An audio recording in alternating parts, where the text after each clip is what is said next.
E se vi dicessimo che dentro ogni edificio sacro si nasconde almeno un magnifico segreto? Che il sussurrare di tradizioni echeggia da secoli ancora in queste valli, dove uomini e donne fecero con le proprie mani del paesaggio una ricchezza e del lavoro una virtù. Se vi dicessimo che la bellezza, raccolta e soffiata nel mondo da artisti e poeti, può mostrarsi ancora una volta in una forma inedita, intima e talvolta ombrosa.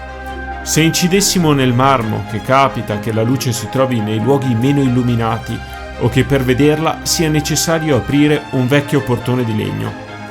Interi popoli hanno visto nei luoghi di culto il proprio riferimento, nella gioia e nel dolore. L'arte della devozione fa parte della storia delle nostre comunità, storia che continua nel presente e si trasmette nel futuro.